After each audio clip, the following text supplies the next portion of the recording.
Good morning. Good afternoon. Good night, and welcome to Jazzy Conversations. I'm Teef. And I'm Gigi. And we're excited to be here. Listen, thanks for checking in.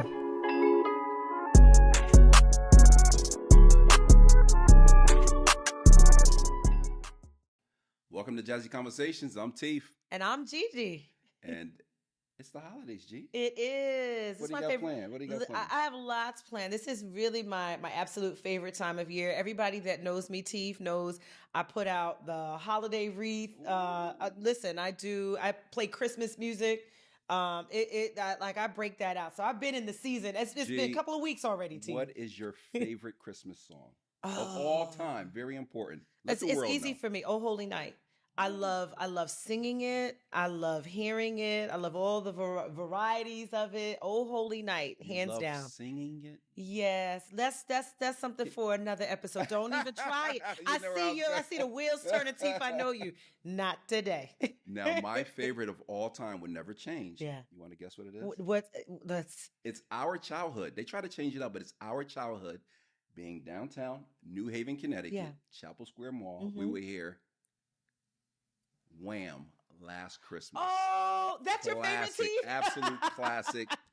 I just learned something. Classic. Wow. Holidays are a very great time for myself, as you said, for yourself, because the day after Christmas is a very special day. Oh, it should be a national holiday, y'all.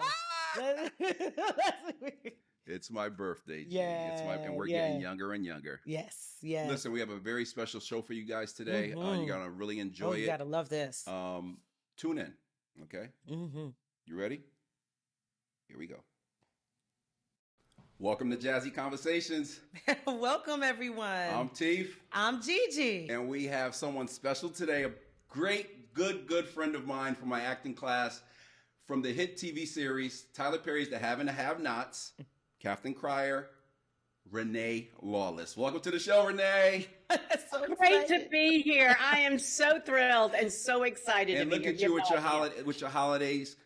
You got the Christmas hat on. I got the Christmas sweater. Gigi's ready. You're ready. We're ready. We're ready. Yep. Trees are up. Everything's going great. So Renee, what's going on? How you been?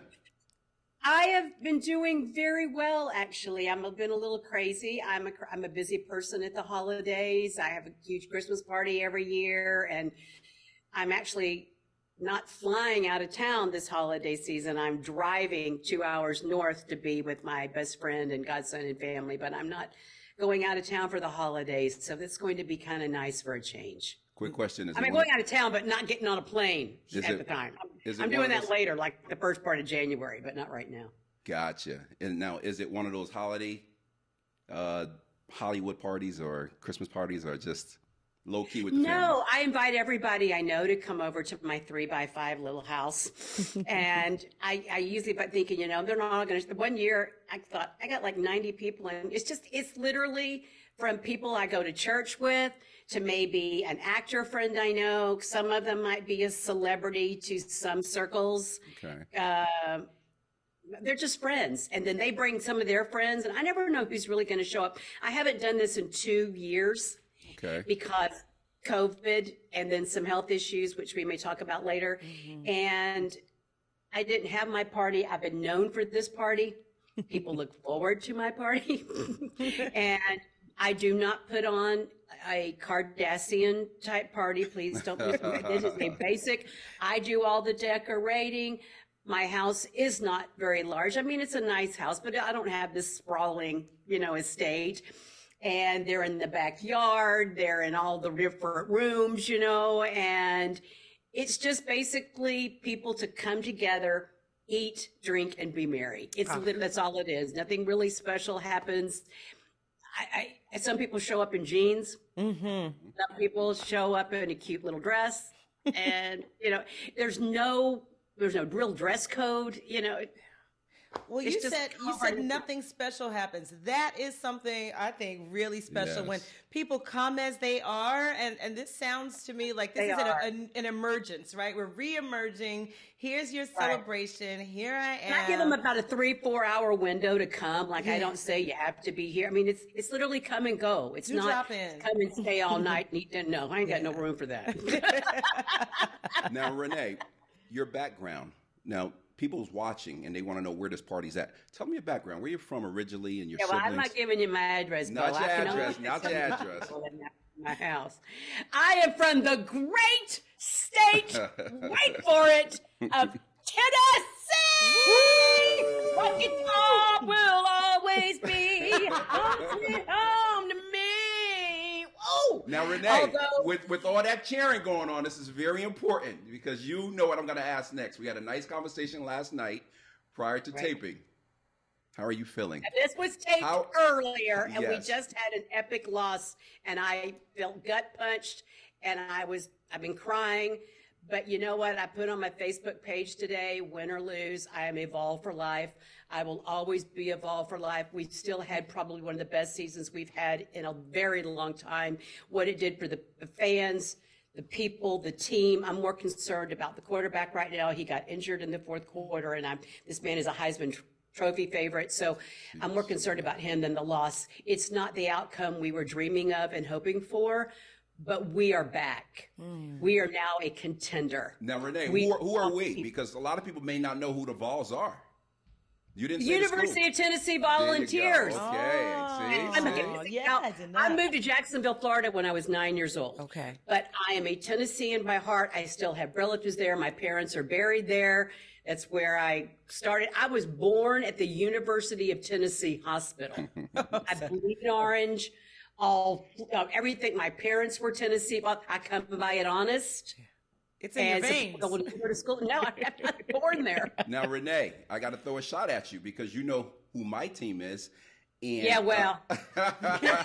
Let's give a big shout out to the Okay, Ohio State whatever. Buckeyes. How about I those think Buckeyes? the only time I would only root for Ohio State if they played Alabama. It's like there's two teams on the planet that I would root for ISIS over, and that is the Patriots and Alabama. Okay. Wow. Okay. Those are two teams I Patriot Nation cannot over here. deal with. 100%. You realize that we're in Patriot Nation right now. And she does know Yeah, that. well, I'm in the Padre Monstro. I will sit there and pray for you. Father, forgive we are them, but definitely they know New not England. What they do. So, Gigi, let me give you a little background with Renee and I, how we became friends. So, I got to be like 8-9 years ago. Yeah. Renee and I, as you guys know, Renee is an extremely successful actress. We met in one of our acting classes, and we took a class together with the famous Judy Henderson. Judy Henderson, right? Casting director from Homeland. And I'm already in the class. I'm sitting there. We have about 12 people. And here comes Renee Lawless. She comes walking into class, just being Renee, and comes and sits down next to me and says, "How you doing?"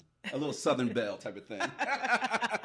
And the friendship started from right then. That's right there. We would go out. Right Much of us would go out after class. The friendship started right there. Man, we used to go out downtown Manhattan and just talk and just have a good time and network and just, the unique thing about it is her fame right after that took off. Mm-hmm. And she never changed. I can honestly look into the camera and say that friendship that we built is almost like you and I. Gigi and I have been friends, Renee, for listen to me, since we were in 8th grade. Yeah. 8th grade. Wow. Yeah, so I about got 15 one that years started now. in fourth grade. About 14, 15 years ago. 15 years. It's only been, 5 years now? I think exactly. Yeah. So Renee and I will go out Yeah. and we'll have dinner together and we'll talk and we'll network. And the next thing you know, her fame took off, tremendous success. And here's the unique thing. No matter what was going on, every now and then I'll send her a text just to shoot the breeze. She would always reply, Wow. "Teef, how you doing? How's the family? How's everything going?" And I always appreciated that. I want the country to know, the world to know that you stayed the same. You stayed true. And I truly, sincerely appreciate you for that. That's I tried to. I never wanted to not be, because I might have, and I'm kind of speaking out of turn, but the people you meet on the way up are the same people you're going to meet on the way down. Yeah. This is This is true. true. And people have a tendency in this industry to forget where they came from. Mm-hmm. They say they don't, Mm-hmm. but they do. Yeah. Absolutely. Well, I'll say this. I'm just meeting you, and it's been an absolute pleasure for these past couple of minutes. And with as magnetic as you are, and I know Teef to be the kind of person that he'll say, we're going to be friends. And he means it. So there's no surprise that you all have stayed connected, just thinking of the two of you. Now, he talked about you. He said you're a Southern belle. So are you a Southern belle? Would your family talk about you and tell stories about you as a Southern belle? Well, my parents were equally Southern, so it wouldn't be that Southern belle. And, you know, I'm an only child, and my parents bragged on me all the time about everything. And there was really, we weren't a shy family. I'm taking this little thing off because I can't deal with my little Santa Claus hat there right now. We're not a that's shy the Captain family. Crier look right there. But go ahead. That's the Captain Crier right there. We're not a shy family, so there really wasn't secrets. Mm-hmm. You know what I'm sitting here going, there's nothing. My parents were very open about things, and I was very open about things. And you know, I was thinking, what story would I have in my life that I wouldn't mind sharing? But mainly they're like childhood stories. Mm-hmm. Those you are the know, best. because I was raised, you know, corporal punishment was very big in my family. My parents did not spare the rod, you know, ever. And so I remember two things. Once as a little, you know how when your parents always say before they spank you, they say, you know, this is going to hurt me more than it's going to hurt you. And I'm doing this because I love you. And I was always, and my biggest response was, you don't have to love me today if you don't want to. It's a good one. Did it ever work, Renee? Did that ever work? You know, I have fond memories. I can remember just about a few times that my parents were so blood red and angry. I remember going out and picking my own switch. You know, child, please, everybody's in the South. We got switches. That's the parenting that we remember. But there was one story. It happened. I had neighbors across the street from me when I was a little girl that always got me in trouble. Always got me in trouble. And, you know, we lived way out in the country at the time, and we had gone to a neighbor's hen house, and we got all the eggs and cracked them over our heads and threw them all on the ground and jumped up and down and then left the door open. And the hens are everywhere and the eggs are all destroyed. And I remember I was the one that always got punished. My neighbor's kids never got punished, but my parents, after they beat the tar out of me, then I got grounded. And it was like, and then turned right around and went to a neighbor's garden like a year later and took all the tomatoes off the vines and buried them. Oh no! Oh no! Now, G, you got family down south? No. My family is not from the States. So my family is from both of my parents are immigrants. Right. So my mother's from Cuba and my father's from Panama. So we have family that's here, but where they're from, I mean, I'm first generation. I'm first generation American. Yes, but I relate to that form of like, listen, I'm not raising everybody's kids. Now I can tell them where to go and what's wrong, but I'm responsible for you. That's right. So I'm going to tell you one really quick story. It's a story that I tell all the time, because especially to the millennials and all these Gen Z, these people that were, and whatever generation that came after me that are raising kids right now. Mm-hmm. But after church on Sunday, we would go to what we would probably call like a Morrison's cafeteria type. But this was a really nice place. Really nice. It was that old, in the 60s, it looked at had the bank heads and stuff. And we would go there after church. And one day we're sitting there, and like I said, I'm an only child, so I'm always sitting in the middle of my parents. I was never on the one on the end. I was always between mom and dad. And we're watching, and there's some people all over the restaurant. Some are in, the tables, as we were in a bankhead, but some were in tables. And these two kids were just horrendous, running around, just doing things that I would never be allowed to do in a million years. And I must have been about, I would say 5 or 6 when this happened. And I remember I all of a sudden started crying hysterically. And my parents were like, they thought I was sick. They didn't know what was going on. And they're like, are you okay? Are you okay? And I'm crying and I could hardly breathe. And I went, they're going to die. because I knew if I had acted that way, I would have been killed. Yes. Yes. And I was like crying, and my parents are going, "What?" And I go, "Their parents are going to kill him. They're going to die." I mean, and my parents were laughing hysterically because that's right. I wasn't the kid running around. So that's my child. I completely relate. My mother tells stories about my sister and I. We would be out and looking at other kids like, yes. when they would be getting away, running around, doing some of the things that you're describing. And we knew if we even thought, like if the thought occurred to us. Even came in. If it came in, Renee. Whatever was in reach of the hand. My mother had a look. My mother had a look, and so we knew. Don't even think it. So I relate. I relate as well. My family's from the South, so I was waiting for you to finish. And let's just say to all the people in Greenville, South Carolina, we were raised the same way. So I'll say that. I'll leave it at that.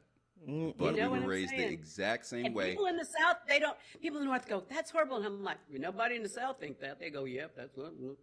Now, Renee, it's holiday season. Here's my question to you. It's holiday season.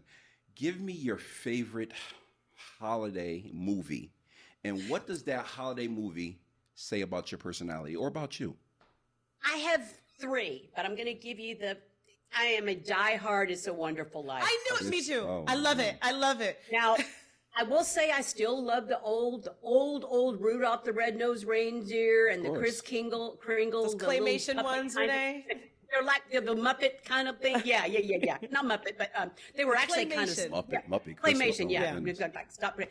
And but I also am a diehard from A to Z, from the black and white all the way up to the dark one they did with Guy Pearce a few years ago. A diehard Christmas Carol person. Yeah. I like things with redemption at the end. Yes. I like redemption stories. But the reason why I say It's a Wonderful Life, there's a movie that came out, 10, 15 years ago now, that has turned into a big favorite holiday movie. Following varies, and I think I attached myself to it because of It's a Wonderful Life, and it's called Family Man or Family Guy. I think it's called The Family Man. I always say it wrong. It's either Family Man or Family Guy. Okay. And it stars Nicolas Cage and Don Cheadle has some cameos in it, and Tia Leone. But Nicolas Cage and Tia Leone are the stars. It's got It's a Wonderful Life type sort of twist to it without giving anything away.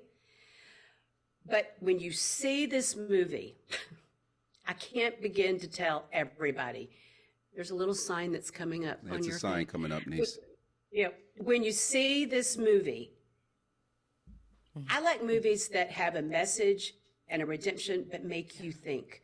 And they make you look at your own life and your own values and how you perceive the world or things. And then it brings out what's genuinely important in life. It is a magnificent movie. The last scene just... every single time. I can almost quote it. I just go, no, I'm not going to do it. So I don't want to give anything away. It's kind of one of those movies that people go, "Well, what's it about?" And I'm going, go see it. Go see it. Okay, now Renee, just rent it. What does that movie say about you? How does it relate to you in any way? Your personality? Maybe not that movie, maybe a different movie. Holiday movie. It relates to me in the holiday is that it tells us to keep what's important with the holiday season. While neither one of those films necessarily talk about the birth of Jesus, it talks about the importance of family and friends. And it's not presents, it's not money. And I, in the past few years, because of all of us, because of COVID, we were forced to be home. And we learned that our real riches and treasure was in our family. Amen. You're right. And while everybody was in the same boat, from the richest of rich to the poorest of poor, everybody was on a level playing field. Now, granted, I would have much rather been stranded in Jeff Bezos' house than my house. But you know what I'm saying. Yeah. We were all on equal footing as far as forced to be home with ourselves and our families, whether we liked them or not. And we had to find and a lot of, parents in the beginning were like, take my kids. But then they realized they learned more about their kids that they didn't know. Right. You're right. Better relationships, marriages, everything came together. And those movies speak to me about, it's great to want this and to dream about that and to have dreams and to have goals, but don't lose sight of what's truly important. So back to what you were saying, I hope I've stayed the same, Latifah. Yeah, I have dreams and goals and desires, but I just like being at home. I like being around family. I love being around friends. And that's probably what those movies speak to me about, is that it's being happy with what you have at whatever season you are in life. Wow. That's beautiful. Perfectly. That is beautiful. A lot of people who don't have anything. You're right. Perfectly said. That was beautiful. Now, Renee, real quick, Gigi, give me a movie. Oh, so I've shared. Holiday movie. I don't know if a lot of people know this movie, but it's called The Shack. The Shack. The Shack. But do you consider that a Christmas movie? No, but you know what? When you talk, I read the book. I like the book better. I love the book is always better, Renee. What is doesn't matter what you're talking better about. than The book the is always movie. better, but only because what she talked about, the redemptive nature. Right? Even when she talked about, you just said it. The first movie you mentioned, A Wonderful Life. Right? There's the redemptive nature. So it's the same thing in The Shack. So it's not necessarily a holiday movie, but when you talk about themes of redemption, which is what Christmas is about, right? For me, it's redemption.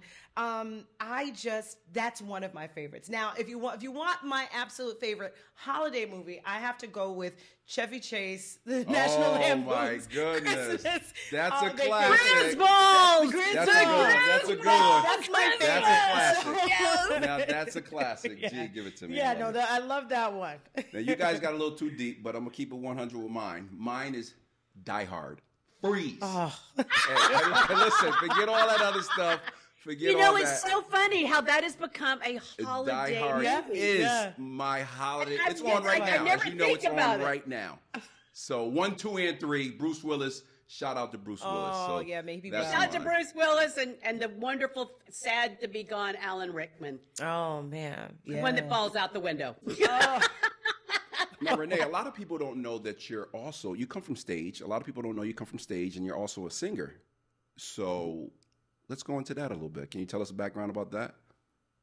Yeah, I started out, I went from the birthing table to the church pew, and I was always in the children's choirs and the plays and stuff, and I was always the loudest, and that doesn't necessarily mean I could sing, but I was the loudest. And when I hit about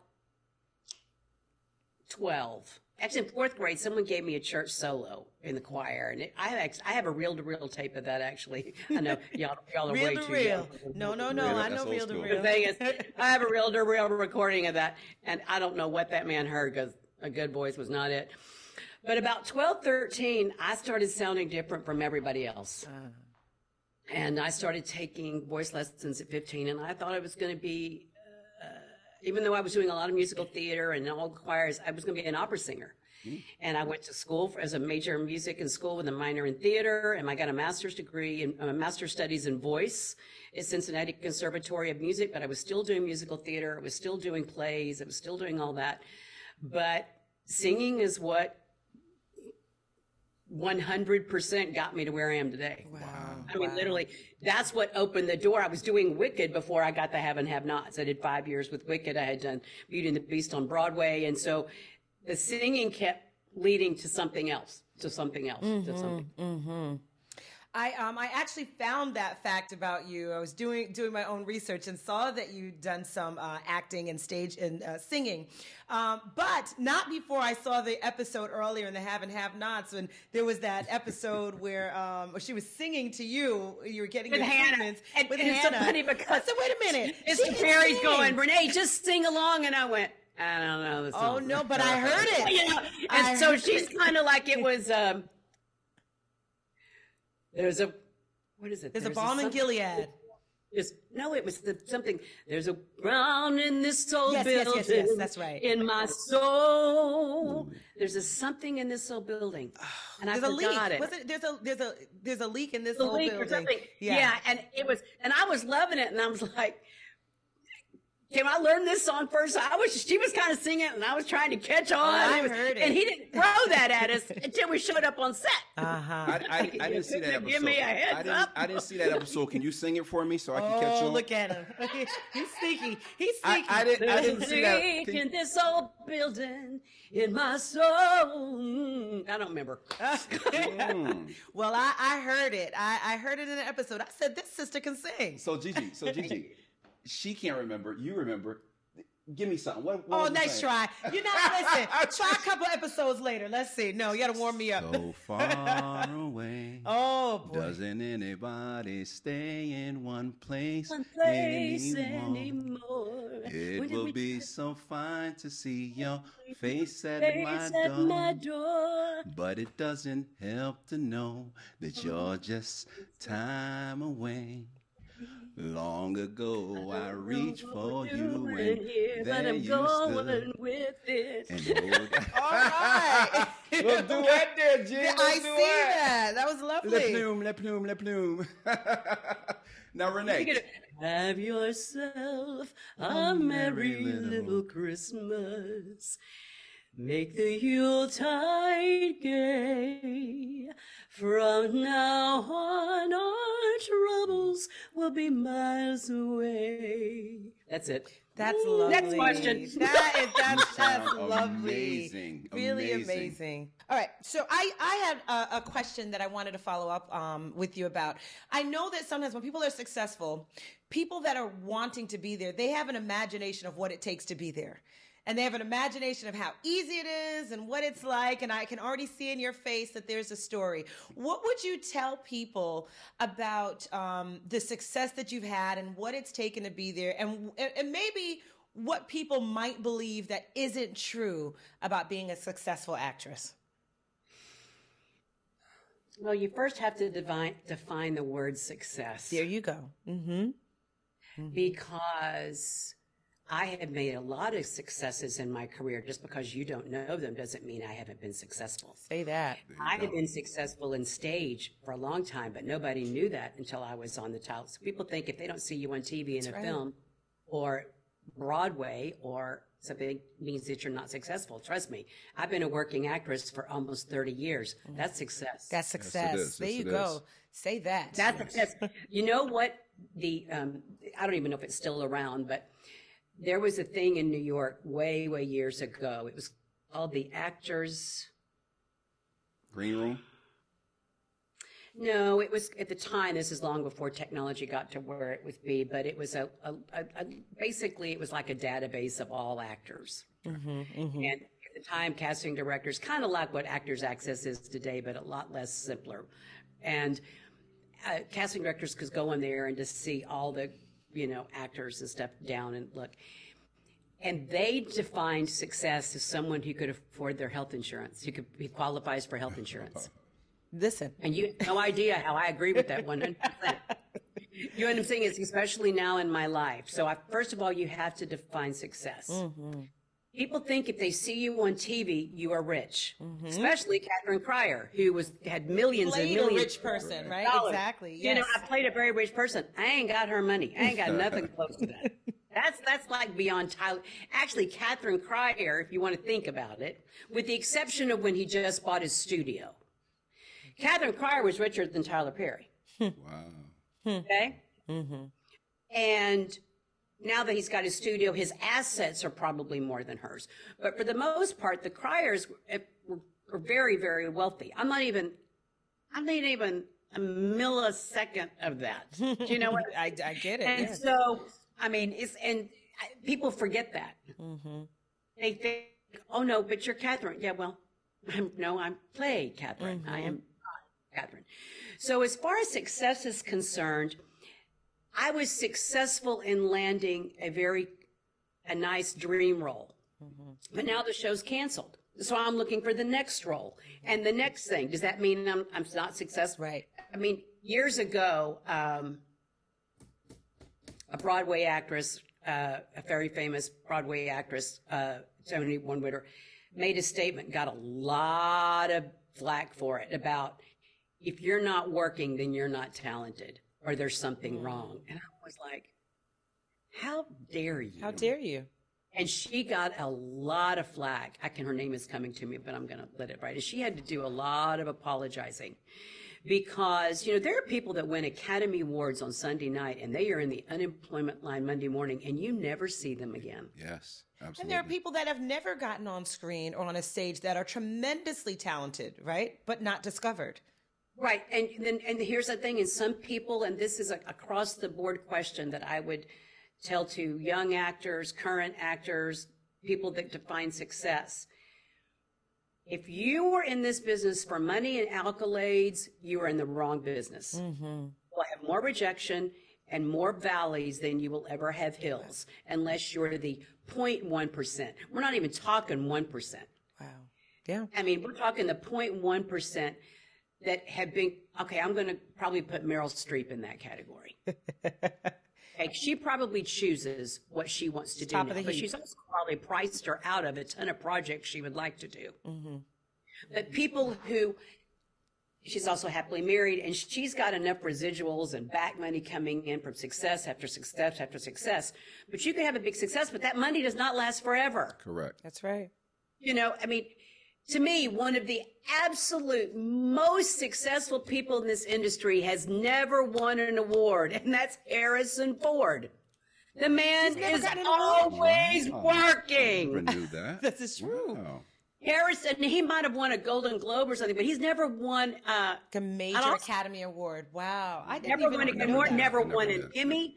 I don't even think Wow, interesting. Kevin Costner has either, but there's a lot of people out there. For instance, I'm a big classic movie buff, huge classic movie buff.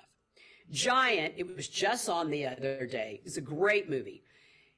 It still is and has always will be a very popular classic movie. It had Rock Hudson, James Dean, Elizabeth Taylor, anybody who was anybody. It did not win the Academy Award.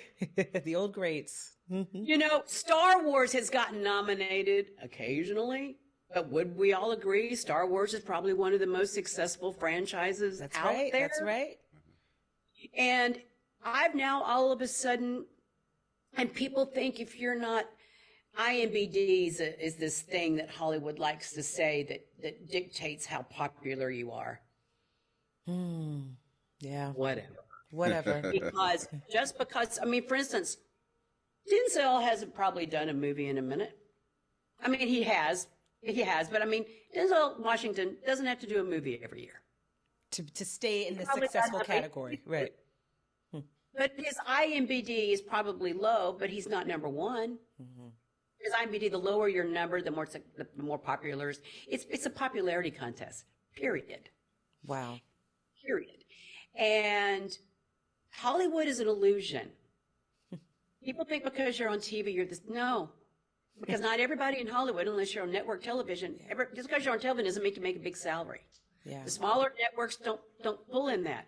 ABC, NBC, CBS, you make your biggest salaries, period. But now Netflix and HBO are coming along. But just because you're on TV does not mean that are you making a living? Are you paying for your health insurance? Yes. Mm-hmm. Right. Renee, that ties into something you and I spoke about last night. I love so after the have and the have-nots ended, people asked me, some people said, Teef, I know she's a good friend of yours. I haven't seen her in a while. What happened to her? What's your reply to that? The very last month of 2020 and all of 2021, I labeled the 3 C's. Yeah. We had COVID. Mm-hmm. No, first thing was my show got canceled. Mm-hmm. I got COVID, very mild. I didn't even know I had it. But I got COVID on my 60th birthday. Yes, everybody knows I'm an old lady. I see no old lady here. Birthday, I had planned to have this epic party, and all of that got canceled because of just COVID in general. And then I got COVID. Mm-hmm. And then in 2021, I was diagnosed with breast cancer. Wow. I've just celebrated 1 year cancer-free, but I went through hell in 2021. I kept most of my hair. I lost about 40%. It's slowly coming back, but it's not nearly the thickness and the volume that it was. I wore cold caps. I went through many rounds of chemo. I've had 3 surgeries. I've had a double mastectomy. I have no problem telling people that because I love my boobs now, and they're pretty. And you would never know. Renee. Renee. And so, but I say that because I hate that we get so shy to say things to people about that. I mean, a woman going through breast cancer is a lot. Anybody going through cancer is a lot. Yeah. And so I've now been, and things were getting well before I got, things were really happening for me just before I was diagnosed, and then they stopped. And even though I'm cancer-free, 2022 has still been a little bit of a slow start for me because I was out of the picture for so long. And now I've got to dive back into the pool. So I'm in one of my, I don't want to use this word because it's a negative connotation. I'm not in a valley. I am in a circling pattern right now. A holding pattern. I'm in a circling. So I've gone from point A to point B. I get to the airport, and I'm just circling right now because I've got to figure out some things. I got to let some other things go on before I come in for my landing. Beautiful, beautiful. I love it. I love it. Listen, I'm in a circling pattern. It's not a wall. It's just a circle. Just a circling pattern. Just waiting, right? The stillness is required. Let me just say, I want to thank you for sharing that, and I think I really appreciate it, and I know that many others would appreciate that also. That level of transparency and saying what it is that you've been through.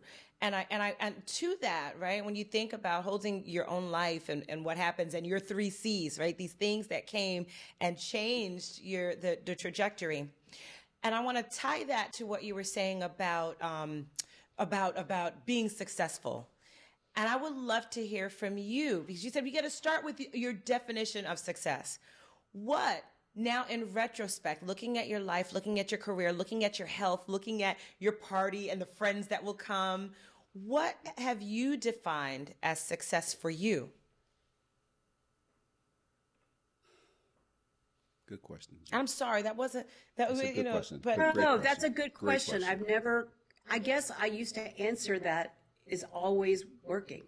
My goal was never. I'm not going to lie. I mean, yeah, people would like to get a trophy or an accolade, but my goal was to constantly be a working actor. My goal was constantly to be working or be sought after. Success to me, though, is being able to pay my health insurance. And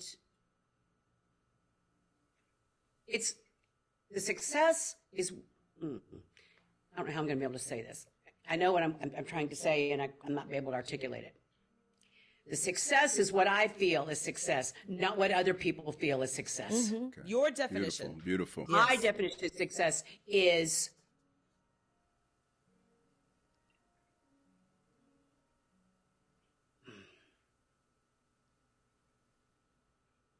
take your time. Being able to wake up day and look at myself in the mirror and be thankful and proud that the Lord has brought me this far, that I am healthy, that I am alive, and I'm still relevant.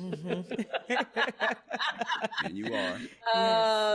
I guess success is just a frame of mind. Yeah.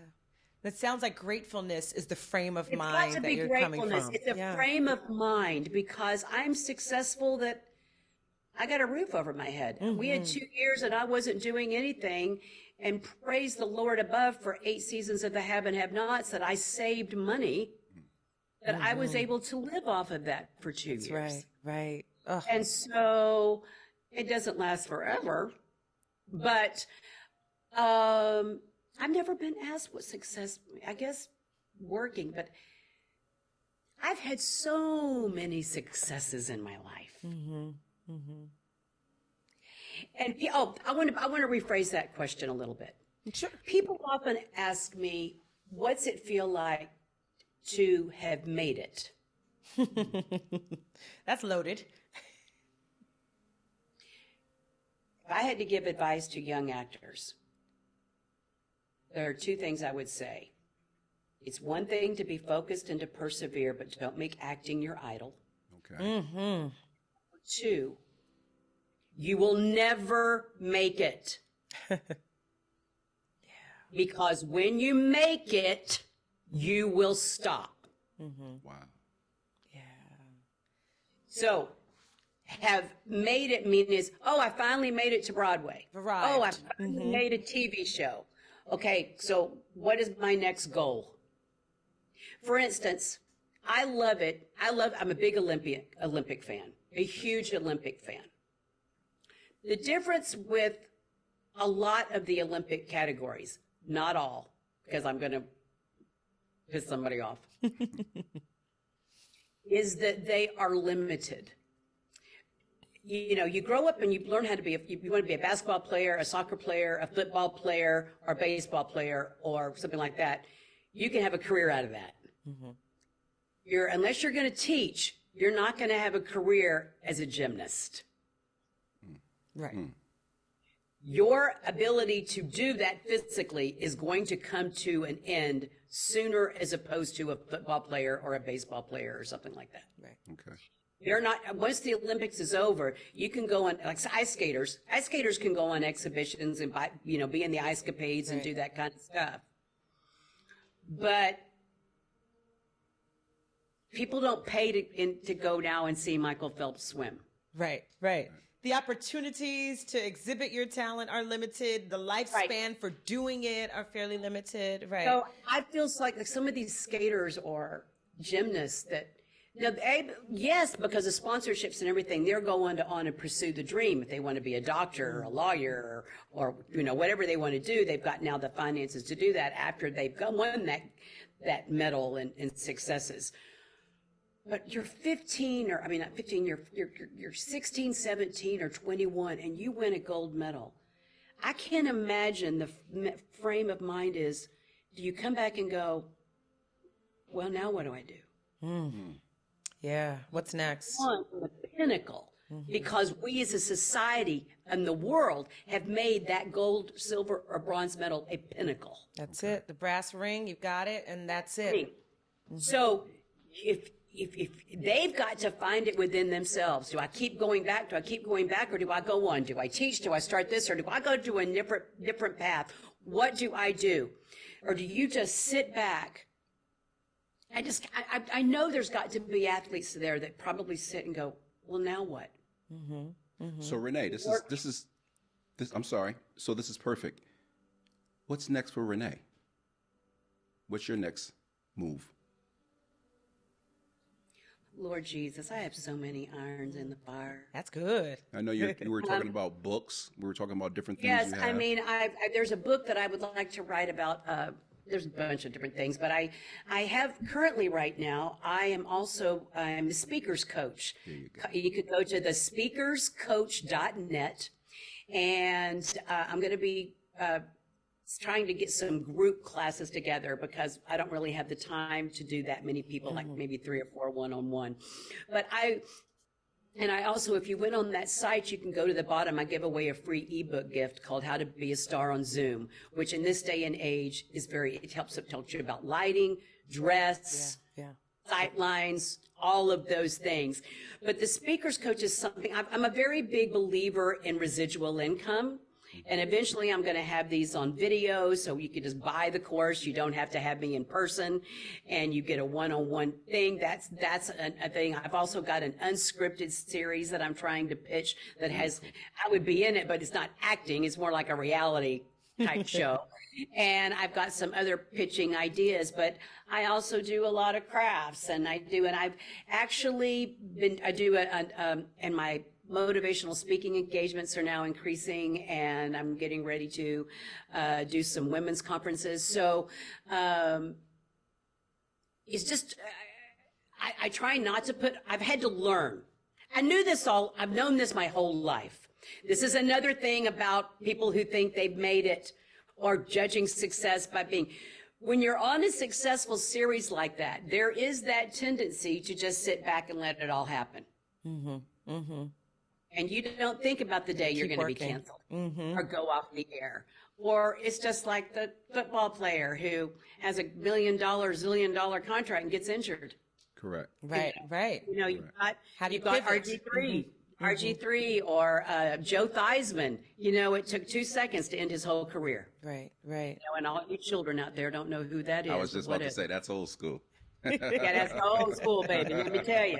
Y'all don't know Terry Bradshaw was one of the greatest quarterbacks. Y'all just know him as this big, you know, sports commentator. Right, right. Yeah. You don't know Chris Collingsworth played for the Bengals and was a fabulous, you know, receiver. You But know, had to have other tricks in their bag, right? Correct, And correct. to be able to you know, pivot. people that forget Michael Strahan. Oh, we see him Yeah. on, you know, whatever. And I'm like, yeah, well, he played for the Giants when they won the Super Bowl, but we were not, you know. Right. And, you know, so I'm old school. There's this old commercial. I just thought about this the other day. It's one of those things for retirees or Medicare, Medicaid thing. And it's got Joe Namath. And I thought to myself, how many people Right. of this generation, I'm not talking about my age or older, know who that is? He was a household name. Yes, yes. He was the Household bomb. name. That's it. That's But right. nobody knows that that's Joe Namath. Right. You know? Right. And so if you want to know when I go places, we have really just digressed from that original question, which I've completely forgotten what it was. No, okay, that's because fine, what that's you're fine. on the train, like of having multiple wells Multiple to draw streams from, right? Yes. Of income, multiple streams of income. You can't sit back, and I've always known that. And that, whether that is in real estate, whether that is in doing stuff at your house, starting your own small business, doing What you're now, saying, the coaching, I'm getting the ready to start a writing. YouTube channel. I'm getting ready to do a YouTube channel. There's a book on Christmas traditions I've been wanting to write forever, and I haven't written it yet. And nobody steal that because you don't It's know what all I was you. going to write. Yes. But, you know, it's the book will happen. I'm not really worried about the book. But I've got a YouTube channel in the works, and it's just because I am technological. That word. That word. Take That that word. word. Yes, that word. And sometimes challenged. So once that gets up, it's just a matter of me sitting down and doing it. You Yes, know, yes. if you saw my lighting setup right now, I've got my own. I brought this. My office is a disaster, so I don't ever do these in my office. I usually have a backdrop, but this is like pictures. But I have like a whole studio right here in my living room. Beautiful. Don't look that way. Renee, I'm very pretty. for those producers and directors that's watching this right now, tell them where they can reach you at. Because They can reach me at reneelawless.com. Okay. I don't always check that email, but Instagram, Renee Lawless, Twitter, Ms. Renee Lawless, Facebook, Renee Lawless, or if they go on my website, they can see all of my contact information at the end. You can send me a contact or reach out to my reps is probably the quickest way to get a hold of me because I don't always check all the private messages because I know, it's hard to believe. I have men throwing themselves at me. Enjoy it. Renee. They go, we want you to go out with me. And I go, no, I don't. And I said, show me the money. Not really. But it's you know, She show me was the telling money. the And we're truth. going to have a conversation. There's But truth and jest, I Renee. do a lot of cray-crays. I've had a few stalkers. And I've had to put a lot of securities in different things. So I have my people sometimes check certain things for me, and it doesn't always I mean, sadly, that's the world we're living in. And I have a tendency to be a little too friendly. And in the past several years, it's come back to bite me. So I've had to put up some more Some guardrails. guardrails. And I'm sorry about that for all of you that aren't that way. Hey, Gigi does the same thing in our city. She has to put up guardrails. Oh, that's so. ridiculous. Not at all. Not at all. I'm an open book. Renee, so listen, Renee, I have a question for you. Yeah. Your 3 favorite podcasts. Of course, it's Jazzy Conversations with Teef and Gigi. That's number one. Number one. We appreciate that. We appreciate Number that. one. But you know what? I'm just now delving into this world of podcasts because I'm one of those persons turn the music on in the car and go. Me too, And Renee. Me too. And I am starting to learn to really delve deep in it because I follow a lot of different people on Instagram that actually have podcasts. Okay. But I don't. Like if I watch them, it's really hard for me. I watch a lot of mindless entertainment because I'm always doing something else. So like I'll watch a ton of reruns all the time because I don't have to watch the TV. So if I have to listen to a podcast or watch a podcast, I have to pay attention. Right. Yes. So and my attention span is, I mean, I think sometimes I have ADHD or whatever. But another podcast that I like because I follow him on Instagram. So when he has something I really want to hear, I'll reach out, and it's Phil Cook. Okay. And a lot of the podcasts I listen to are faith-based, or something like you, which is just kind of, across the boards. Also, my girl, Angela Robinson, you all know her, Veronica from the Have and Have Nots. Yeah, She has one called Artist Talk, and I think she's on Wednesday nights at the same time you guys are. That's all right. They can catch our reruns. Hi, That's Angela. all right. All right. She has Artist Talk on Wednesday night at 6, and I really want to. And Teef and Gigi, I'll see if I can reach out to her and see if she could be a guest. Absolutely. That would be wonderful. That would be Great, wonderful. Teef. She does Absolutely. her stuff live. Absolutely. She doesn't record. She does her stuff live. So I could find out. But she is, I call her my Angela Lama. She is a dear friend. I go for her to a lot of advice. So I've got yours, Angela's, Phil's. A lot of the podcasts I listen to usually have to do with, I'm trying to learn more things about leadership, entrepreneurship, and stuff like that. So although, I like listening to Priscilla Schreier. I don't know, She's amazing. Things like that. So, Yes. but I will say I'm also a sci-fi buff, and a friend of mine, Jason McLaughlin, had a podcast. I don't even know if it's still on, that I was a part of for a little bit, and he had sci-fi stories. And so those things I like, but that was years ago. I haven't talked to him recently, so I don't know if he's still doing those. But. Okay. It's got a nice little list. I love it. Listen, I just have to say it has been an absolute pleasure just hearing you, and you radiate so much grace and generosity.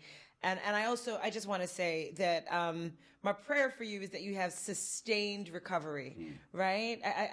I'm going to go back to your sharing in that moment of transparency. So I'm just hoping for you sustained good health, that your generosity would continue to flow. Right. I know we probably need to wrap this up, but I want to insert one thing. Yes, please. I was diagnosed with cancer, but I never allowed myself to have cancer. Beautiful. I Beautiful. told people I was diagnosed to the point where they said that after the chemo, we didn't find any. After my surgery, we didn't find any. I said, I know. I never doubted for a second that I would be cancer free. I never doubted for 1 second they would not get it all. I didn't have stage 4. I mean, I didn't have extreme, but I still had to go through all that.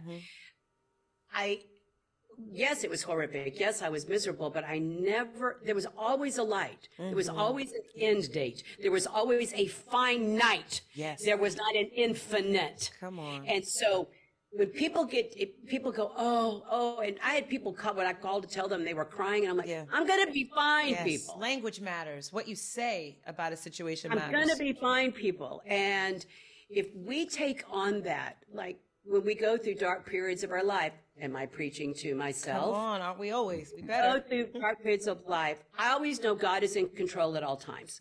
What will be, no matter, if I was supposed to die of cancer, that was God's thing. If I was supposed to be whatever, that was on God. It was not on me. That was not on the doctors. That was on nobody, because we do not know the time or the hour when God's coming, when Jesus is coming back, nor do we know the time or the hour when we die. That's right. And I hope when I die, my dash is that she had a life well lived and loved the Lord. There we go. I always say that dash is what's important. I love graveyards. I love walking around cemeteries and imagining what their dashes That are. dash in between, right? You love the Lord. Imagine what their dashes are. Yes. And so I just wanted to insert that I never shed a tear. I was a little upset at the possibility of losing my hair, but I never got upset. And you look radiant, so that should be Beautiful. Now, Renee, with that being said, before the Lord calls you home, Renee Lawless, What do you want to be remembered as? When someone says Renee Lawless, what do you, going back to middle school, high school, college years, success, Hollywood, what would they say? What do you want them to say or remember about you? Funny, kind, generous, full of life, grateful, blessed, and love Jesus with all my heart. Oh, wow. Actually, that should be the first thing. Beautiful. Love Jesus with all my heart. I just never want to be remembered, and I've had my moments of being mean. Haven't we all? We have something on the screen, Kenise. Yeah. I just want to know that I lived life to the fullest. And I was there for my friends. And I was just about to add, I want to say one thing that I know for a fact. You are loyal. Very, very loyal. And I said it before and I'll say it again. The world needs to know, before she blew up, we met, we said hello. And as she went on to Hollywood and came back, she stayed loyal. Every single time I called, every single time I text, whether I was going for an audition, whether I got casted in a certain part, she was always a cheerleader of mine. And you were on Blue Lights. I was here on Blue Lights. I was so excited. Yes. And even before that, I was going on a string of auditions, and no matter, I called you one day. I definitely remember, you remember this, and I said, listen, this is too hard. And it was for certain parts that you remember, and you said, listen, keep in the fight, keep going. You got to break through, whether it was an independent movie, whether it was a TV show or whatever, and I wanted to say, you stayed loyal. So I sincerely appreciate that from you. As we wrap this up, Gigi, you have anything to say? No, I just want to express my gratitude. I thank you for taking the time and for sharing your stories, your laughter, your hopes, really for spending some time with and having some jazzy conversations. That's right. And yes, and bringing back some of the holiday spirit and being our first. Our very first. You are our very first. So and I'm big Connecticut on loves first. you. People in Connecticut loves you. Yes. So I love Connecticut. I love Connecticut. Well, we thank you. That's it for me. Just gratitude. I'm thankful. It's been wonderful spending time with you. And I'm grateful and thank you for inviting me. I feel very honored to be the first. Would you like to say anything else to the fans that's watching before we wrap this up? They know where to find you. Any books, anything going on? Producers, I want to make sure that they know, because I know they're watching this. Directors are going to watch this. And let them know that you're still working. Go to ReneeLawless.com and reach out to my reps. I take scripts. I take whatever. I just want to say, wherever you are in your life, and they can say, well, it's okay. Everybody wears a mask. Isn't that right? And we don't know what somebody's going through. That's right. You never know. Even the biggest of biggest stars to the low, I know janitors that are far more happy than billionaires. And I know people that live, on one-room shacks or living on the streets, and they'd always have a pleasant word to say, and we just need to remember that. Give God the glory. If you don't know Jesus, you need to. And to, in the words of my pastor, be sweet. Wow. Be sweet. I love it. Renee, thanks again. Thanks for coming on. Welcome to the show. Thank you for coming on the show. And Thank you for having me. We will have you back. Gigi, you want to take us home? Oh, listen, come on back. The next episode of Jazzy Conversations with Teef and Gigi. Thanks for checking in. Take care, Renee. Have a great day. Thank you. Thank you. Love you guys. Love you too. That was Renee Lawless. Now, for community people in the community, if you want to reach out to Teef and Gigi, please email us at teefgigi@gmail.com. That's TEEFGIGI@gmail.com. We'll shout out your business. If you would like to be on the show, please give us an email. Any small businesses that want to have a spotlight on them, please email us, and we'll give you a shout out, okay? Thank you so much for tuning into the show. We'll see you next week. Next week, we have a very, very interesting guest. You're going to have to tune in to know who it is. Thanks for checking in, y'all. Take care.